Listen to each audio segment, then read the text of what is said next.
우찌무라 간조의 로마서 연구 학원 제54강 기도드리고 리딩하겠습니다. 주님 은혜를 진심으로 감사드립니다. 하루 일과를 잘 마치고 풀린 말씀방에서 귀하신 우찌무라 간조 선생님의 로마서 연구 내용을 읽고 있습니다.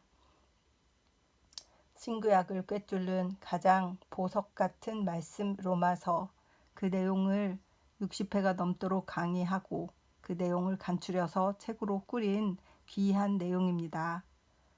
삶에 적용하기가 어렵겠지만 우리가 노력하며 성령으로 인도하심을 받아서 왜 이 내용들이 우리에게 꼭 필요한가 깊이 생각할 수 있도록 인도하여 주시옵소서.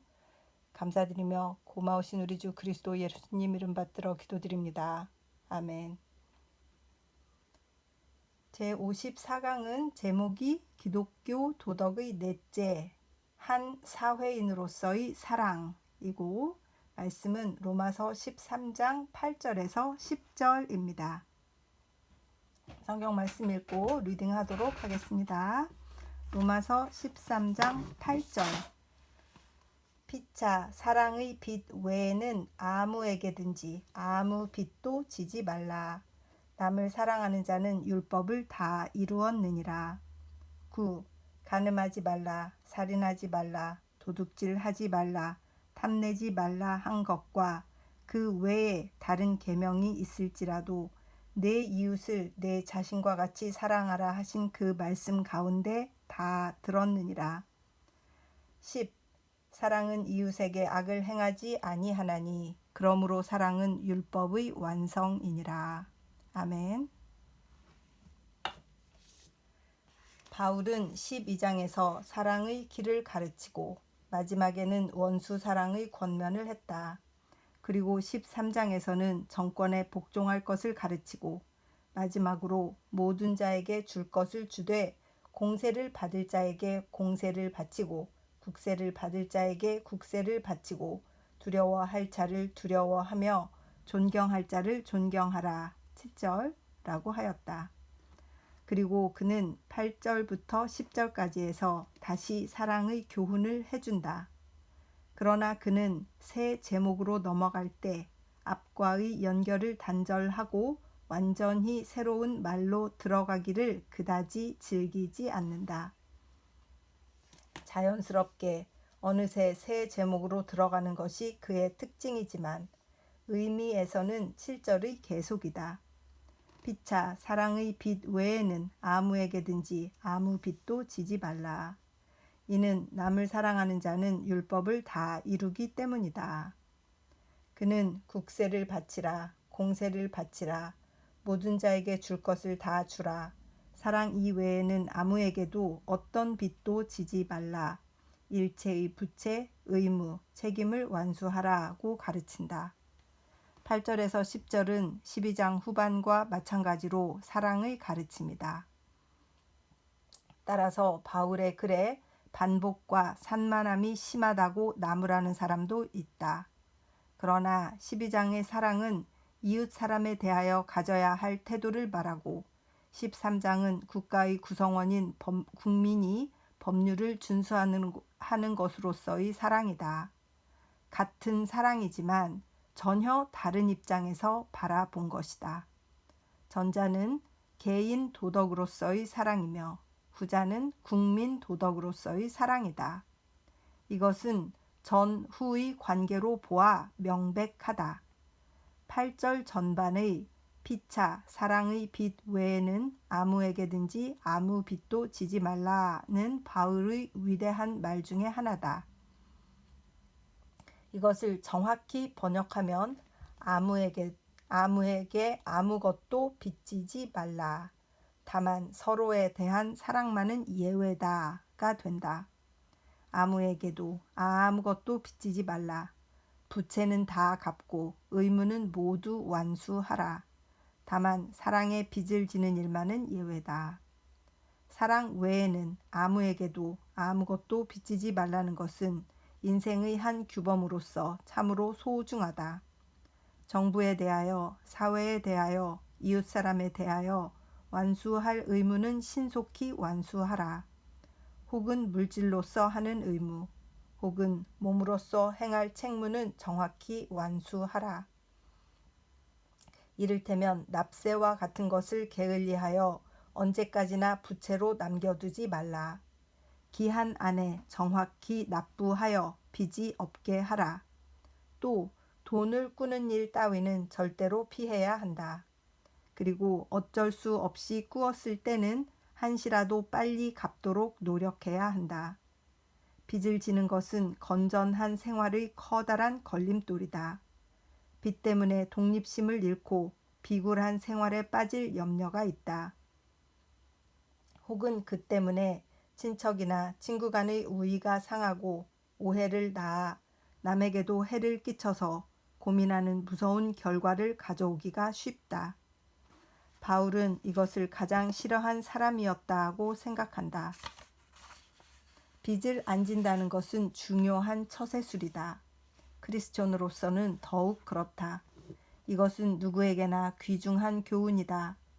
그러나 빚지지 말라는 단지 부채를 경계한 말만은 아니다. 이것은 넓은 의미에서 인생 전반에 관한 교훈이다. 빚지지 말라는 것은 의무를 다하라는 교훈이다. 즉, 빚지지 말라는 것은 의무를 다하지 못한 채 살지 말라는 뜻이다. 사람은 세상에 태어나 각 방면에서 해야 할 의무가 있다. 주권자에 대해서는 충성의 의무, 스승과 어른에 대해서는 존경의 의무, 어버이에 대해서는 효도의 의무, 타인에 대해서는 봉사의 의무를 가지고 있다. 그 밖에 이 세상에서 삶을 누리며 가족의 한 사람으로서, 또 사회의 일원으로서, 또 국가의 국민으로서 여러 가지 의무를 두 어깨에 지고 있다. 이것이 사람으로서 자연스러운 일이다. 사람은 이 의무를 자각하고 훌륭히 완수해야 한다. 이것이 곧 빚을 갚는 일이다. 아무에게도 아무것도 빚지지 말라는 것은 이 부채 상환, 의무 수행을 게을리 하지 말라는 뜻이다. 그런데 현대인들은 의무는 조금도 수행하려 하지 않는다. 곧 많은 것을 많은 사람에게 빚진 채 태연하게 지낸다. 빚을 졌으면서도 지지 않은 채 하고 있다. 그러나 권리의 행사 및 신장에는 놀랄 정도로 열심이다. 참으로 자기 중심의 극치다. 아무에게도 아무것도 빚지지 말라는 바울의 훈계는 현대인에게 참으로 입에 쓴 양약이다. 그러나 그들은 이 양약을 먹으려 들지 않는다. 그리하여 더욱더 멸망의 구렁텅이로 빠져 들어가고 있다. 그렇다. 아무에게도 아무것도 빚지지 말라. 책임을 완수하지 못한 채 지내지 말라. 의무는 몽땅 수행하라. 그러나 사랑이란 한 가지 일에서만은 전혀 예외다. 사랑에 있어서는 서로에 대하여 빚을 진 채 사는 것이 좋다. 사랑은 도저히 다 갚을 수 없는 빚이다. 남을 사랑하는 일에는 한계가 있을 수 없다. 어느 정도까지 또는 어느 시기까지 사랑했다고 해서 사랑의 빚이 갚아지는 것은 아니다. 사랑은 일평생 계속해야 한다. 그러므로 일평생 걸려도 다 갚지 못하는 빚, 다 수행할 수 없는 책임이다. 따라서 사랑을 베풀어야 할 책임을 늘 지고 있는 것이다. 곧 사랑만은 빚지고 있는 것이 좋다. 사랑의 빚을 지지 않는다면 그것은 벌써 사랑이 없어진 것이다. 그러므로 서로에 대한 사랑만은 어디까지나 열심히 빚질 것이다. 사람과 사람 사이에서는 서로에 대한 의무를 완전히 수행하여 빚진 것이 없는 관계에 있어야 한다. 그러나 무엇이나 다 수행해버린다면 피차 간에 아무런 관계도 남지 않을 염려가 있다. 무엇인가 하나의 부채쯤은 있어서 서로 빚진 것이 있기 때문에 피차의 관계가 끊어지지 않게 하는 것이 좋다. 이 구실을 하는 것이 사랑의 빚이다. 사람을 사랑하는 일은 끝날 데가 없다. 그래서 사랑이란 부채는 다 치를 수 없는 빚이다. 아무리 치르고 치러도 다 치를 수 없는 것이다. 그러므로 피차간에 이 부채가 있으면 일평생 서로의 관계가 끊어지지 않는다. 사람은 서로에 대하여 사랑의 부채를 지고 그 관계를 일평생 유지해야 한다. 원래 우리는 하나님께 대하여 행할 의무를 다하지 못하고 무거운 부채 속에 빠져 있었던 사람들이다. 그런데 하나님은 외아들의 죽음으로써 우리의 부채를 소멸해 주셨다. 다시 말하면 외아들이 우리를 대신하여 부채를 갚아주셨기 때문에 우리는 이미 하나님께 대해서는 자신이 부채 변상을 할 필요가 없게 되었다. 그래서 하나님께 치러야 할 것을 사람에게로 옮겨서 치러야 한다. 즉 하나님이 이미 우리의 죄를 그리스도의 십자가 공로로 사면하셨으므로 우리는 이 큰 사랑에 감격하여 남을 사랑하는 것이 당연하다. 이것이 곧 사랑의 빚이다. 사랑하지 않으면 안 된다는 것은 의무다. 이것은 일평생 걸려도 도저히 다 치를 수 없는 빚이다. 이것만은 있는 것이 명예요. 없는 것은 불명예다. 아무에게도 아무것도 빚지지 말라. 부채에 빠지지 말라. 의무를 이행하지 못한 채 살아가지 말라. 이것은 독립 존중의 신앙생활에서 꼭 필요하다.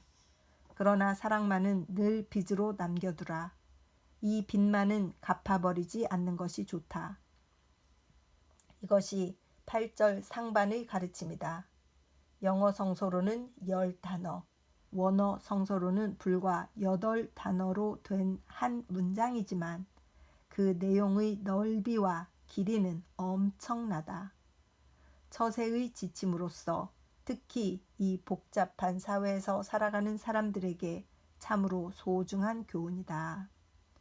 9절은 간음하지 말라, 살인하지 말라, 도둑질하지 말라, 거짓 증거하지 말라, 탐내지 말라 한 것과 그 외에 다른 계명이 있지만 내 이웃을 내 자신과 같이 사랑하라 하신 그 말씀 가운데 다 들어있는 것이다 라고 말한다.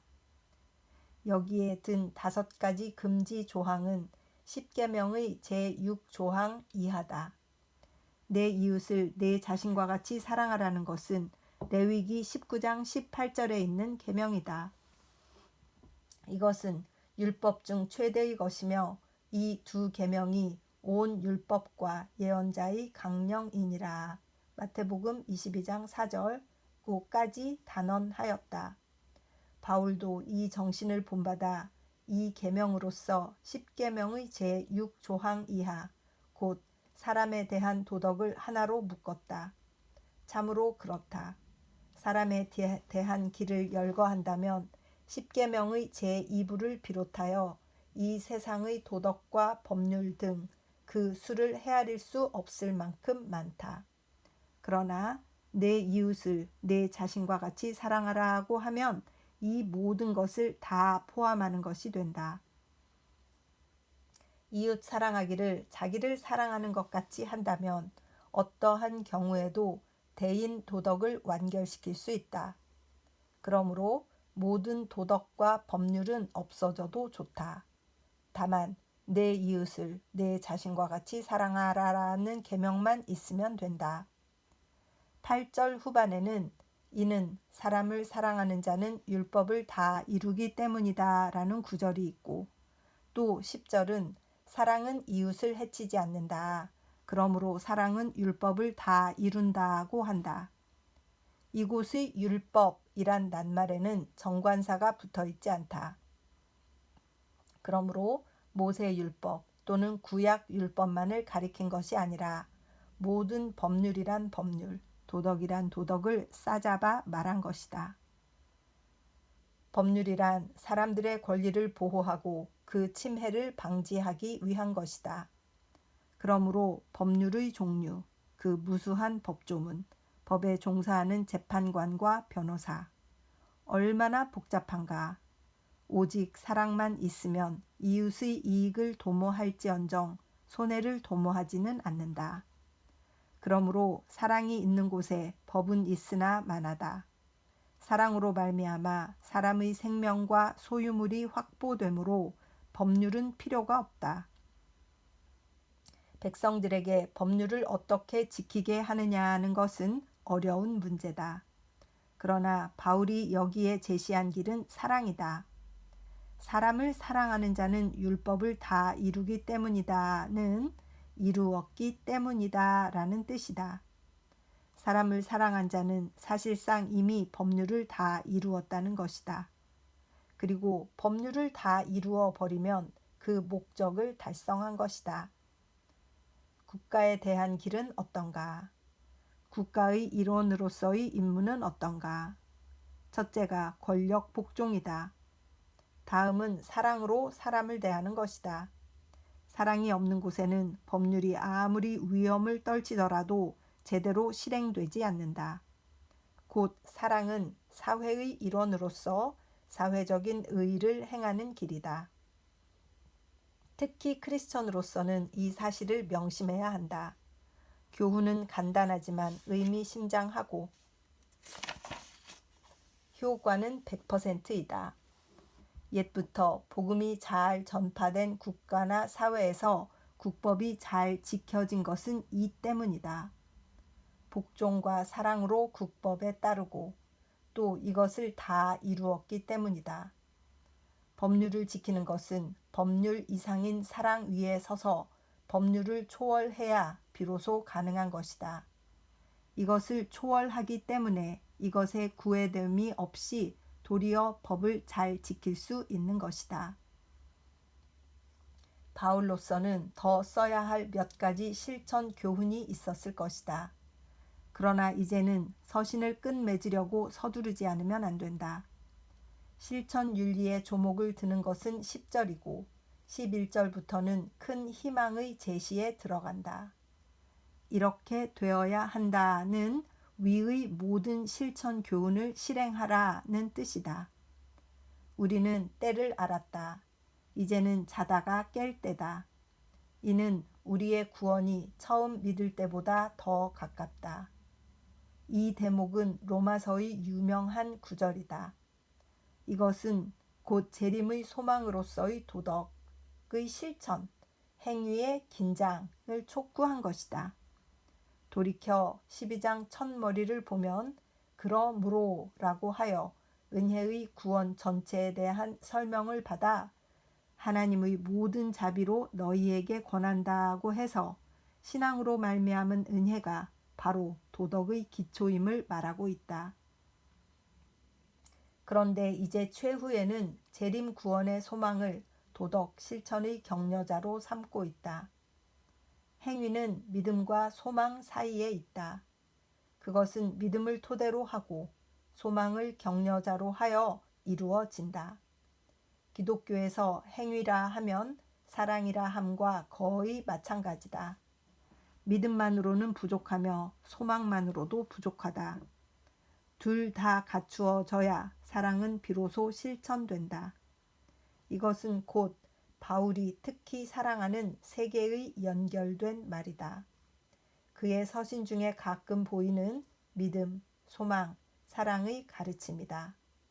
가장 두드러진 것이 고린도전서 13장에 있음은 누구나 아는 바다. 믿음으로 의롭다함을 얻어 감사한 나머지 사랑의 생활로 들어간다. 그러나 어떤 선명한 목표가 앞에 내다 보이지 않는다면 사랑의 걸음은 자칫하면 맥이 풀리기가 쉽다. 그래서 여기에 구원의 소망을 말했다. 구원의 날이 처음 믿을 때보다 더욱 가까웠다는 실감은 사랑의 걸음에 긴장미를 불어넣어준다. 이리하여 믿음, 소망, 사랑은 신앙생활의 3요소다.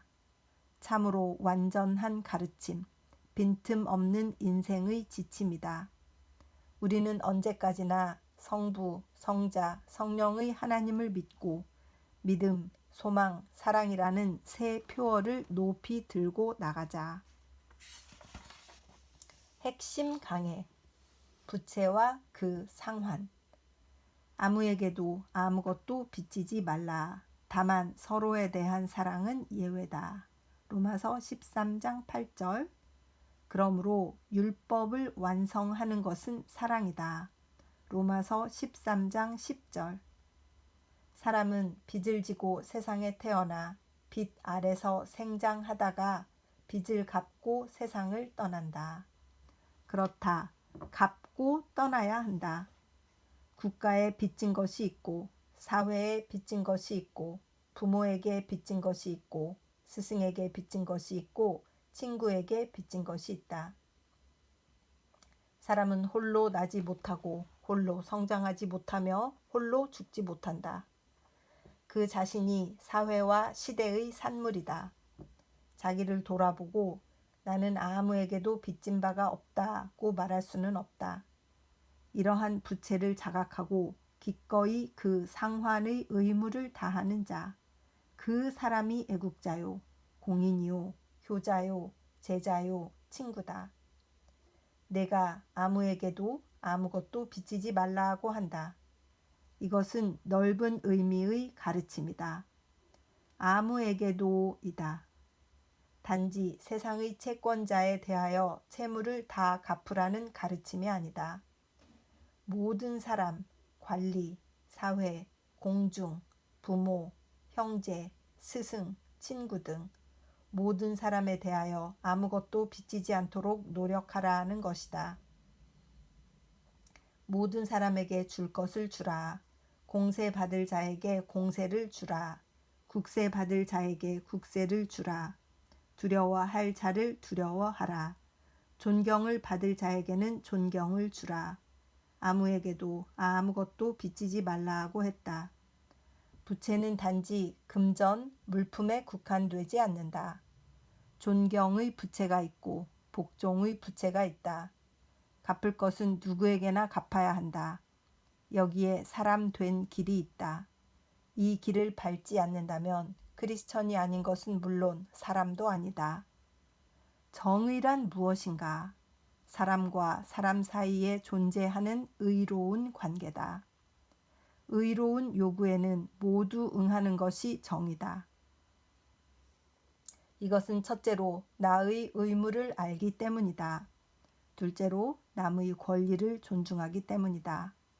의인은 단지 자신의 결백을 즐기기 위하여 부채의 상환에 힘쓰지 않는다.